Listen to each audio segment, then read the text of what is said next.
नमस्कार मित्रांनो, स्वागत आहे तुमचं आरोग्य आपल्या यूट्यूब चॅनलमध्ये. मित्रांनो, आज आपण ओव्याची पानं जर आपल्या शरीरामध्ये खाल्ले किंवा दिवसाला एक जर ओव्याचं पान खाल्लं तर आपल्याला किती फायदे होतात याची संपूर्ण माहिती आजच्या व्हिडिओत आपण बघणार आहोत. मंडळी, ओव्याची पानं ज्यांना कापूरवल्ली असंही म्हटलं जातं, ही केवळ शोभेची झाड नसून औषधी गुणाचा खजिना आहे. भारतीय आयुर्वेदानुसार ह्या पानांना अनन्य साधारण महत्त्व आहे.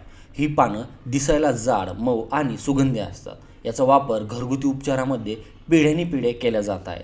तर म्हणजे यामध्येच रिसर्चनुसार जर तुम्हाला अपचन, गॅस, पोट फुगणे किंवा ॲसिडिटीचा त्रास होत असेल तर ही पानं चावून खाणं किंवा त्याचा रस पिणं अत्यंत फायदेशीर ठरतं. मंडळी, ओव्याच्या पानामुळे पोटातील जळजळ कमी होऊन पचनक्रिया सुरळीत राहते. तिसरं, हिवाळ्यात किंवा पावसाळ्यात होणाऱ्या सर्दी खोकल्यावर ओव्याची पानं रामबाण उपाय मानली जातात. या पानामध्ये अँटीबॅक्टेरियल आणि अँटीव्हायरल गुणधर्म असतात. घसा खवखवणे किंवा छातीत कफ असा असल्यास ह्या पानांचा काढा घेतल्याने त्वरित आराम मिळतो. नंतर लहान मुलांसाठी हा एक सुरक्षित घरगुती उपाय देखील आहे.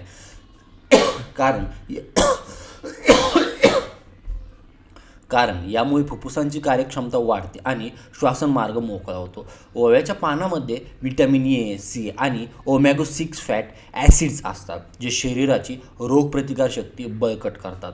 तसंच यात सूज कमी करणे गुणधर्म असल्यामुळे सांधेदुखी किंवा स्नायूंच्या वेदनावर या पानांचा लेप लावल्यास आराम देखील मिळतो. या पानांचा उपयोग त्वचेच्या समस्यावरही केला जातो. पानांचा रस त्वचेवर लावल्याने खाज आणि ॲलर्जी कमी होते. ही पानं शरीरातील विषारी घटक बाहेर काढण्यास मदत करतात. यामुळे रक्तभिसरण सुधारते. खिडकीत किंवा बागेत लावलेला छोटा रोप असल्यास कुटुंबासाठी फायदेशीर ठरते. ओव्याच्या पानाचा सर्वात महत्त्वाचा फायदा म्हणजे पचनसंस्थेशी संबंधित आहे. या पानामध्ये थायमॉल नावाचं घटक असतं, जे पचक रस सक्रिय करतं.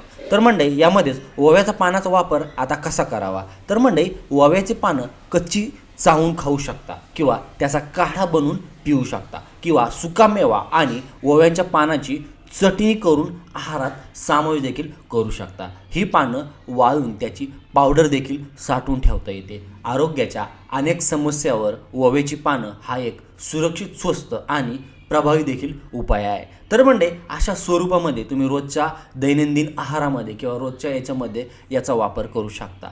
तर मंडळी, ही होती ओव्याच्या पानासंदर्भातली छोटीशी माहिती कशी वाटली कमेंट करून नक्की कळवा. ही माहिती आपण ऑनलाईन घेतलेली आहे, त्यामुळे एकदा डॉक्टरांचा सल्ला नक्की घ्या. धन्यवाद.